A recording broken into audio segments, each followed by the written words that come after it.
leader. It's somebody who comes out of the UAW, which we're extremely proud of. It's somebody that's going on to do different things in the world, but always there to fight for workers, always there to fight for social and economic justice.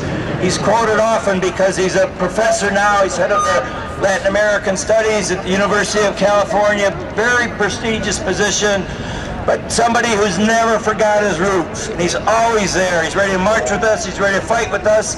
And the Toyota fight, he authored the blue paper that demonstrated so clearly and dramatically the lies that that corporation was telling. Give a warm welcome to our great friend and ally and fighter and Professor Harley Shaiken.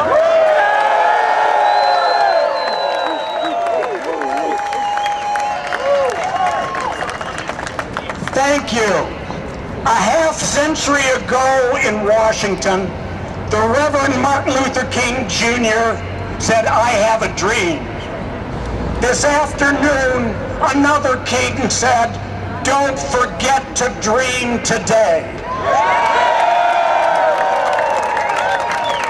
Are we ready to dream? I'd like to start a brief journey on the other side of the world and wind up here at this rally. On Monday of this week, on the front page of the business section of the New York Times, there was this labor story. The title was, "In China, an unlikely labor leader just wants a middle-class life." A 23-year-old from a poor village named Tan Guan Chen in a modern state-of-the-art Honda factory in southern China pushes a button, stops the line, and says, "Let's strike."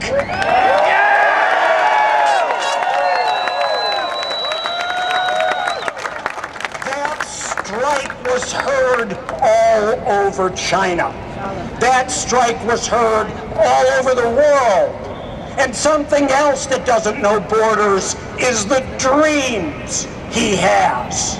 Because those dreams are felt by workers in Thailand, by workers in Indonesia, by workers in Mexico and Brazil and Guatemala and throughout the world, by workers in Toledo, Ohio, by state workers in Lansing, Michigan, by casino workers in Connecticut, by graduate students at the University of California.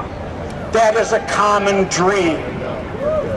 And I want to talk about that dream for a minute historically.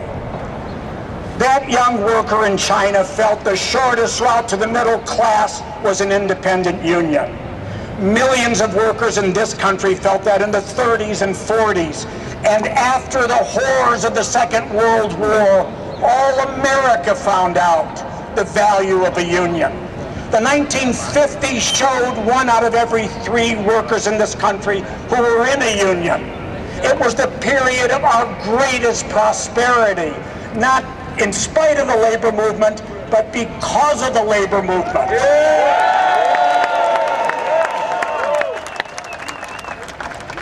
But the labor movement struck for more, worked for more than more money, as critical as that is. Right down the block in Hart Plaza, there's the Labor Legacy Memorial. And if you walk over to that extraordinary memorial, there's a spiral path, and there's a stone that begins the path. Labor's achievements are America's strength. Labor's achievements are America's strength. Labor's achievements are America's strength. Labor's achievements are America's strength.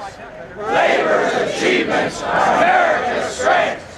Labor's achievements are America's strength. When you walk down that path, you see things in the stones that are so familiar that we forgot where they came from. End child labor. The labor movement fought for that. Free public education, the labor movement fought for that. Social Security, health insurance, pensions, and those stones go on. The life we lead, who we are, was forged in that crucible. But the most important model that came out of that was a middle class and a democratic society. And they both go together, and labor is central to both.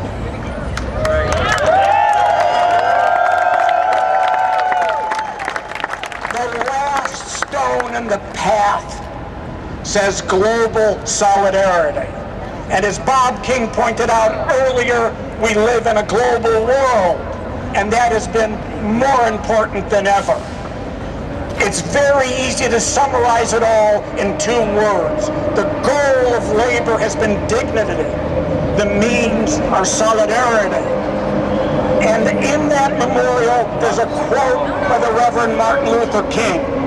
He says, "The arc of history bends toward justice. Strong, vibrant unions will make it bend a lot faster." Thank you.